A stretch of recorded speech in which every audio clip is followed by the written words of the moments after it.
Bonjour, bonsoir. Je suis Yannick Hervé de l'Union populaire républicaine.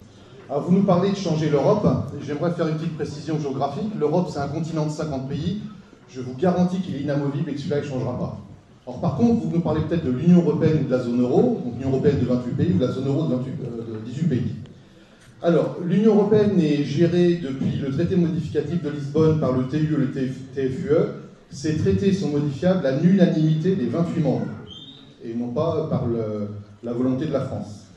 Donc changer l'Europe, c'est 28 pays avec la même vision au même moment, et la probabilité est quasiment nulle, et d'ailleurs je m'aperçois que même parmi vous, vous n'êtes pas d'accord, donc ça ne risque pas d'arriver au niveau de 28 pays.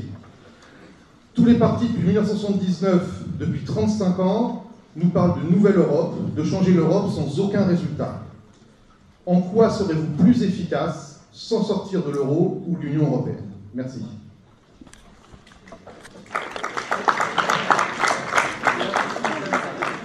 Je crois, monsieur, connaître un peu les traités. C'est pour cela que je ne pense pas que ce soit dans le cas des traités actuels et de leur procédure de révision que nous puissions avancer. Dont acte. C'est quand je fais appel aux citoyens et au Parlement européen, c'est justement parce que je pense qu'on ne peut pas passer par les courses courdines des traités. Ça, c'est quelque chose. Maintenant, les parlementaires vont avoir touché au traité. Ne soyez pas inutilement cruels quand nous essayons d'être honnêtes. Nous n'avons pas caché que nous avions certaines divergences sur les solutions. Ça nous honore de les mettre à plat. Certes. Ce qui est important, c'est que nous ayons un constat commun. Et là, je m'associe avec tous mes collègues.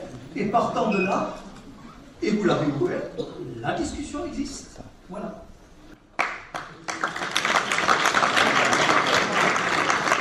Je voudrais juste préciser une chose, c'est que dans le fonctionnement actuel de l'Union européenne, le Parlement n'a pas le droit de s'occuper des traités. C'est quelque chose qui relève exclusivement du Conseil. Et donc actuellement, ils n'ont aucun droit de proposer un texte. Je sais, monsieur. Je voulais être court.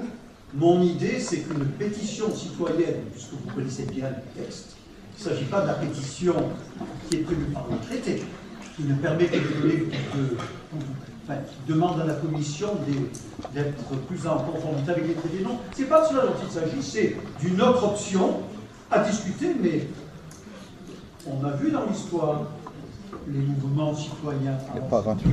Pas 28. Et vous avez parfaitement raison. Merci. Merci. Qui ne fonctionne pas. Ok.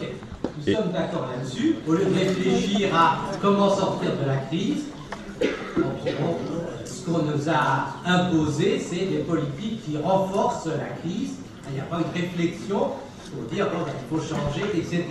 Okay. Il est évident pour tout le monde, je crois, que ce n'est pas dans le cadre de cette Europe que les changements vont intervenir.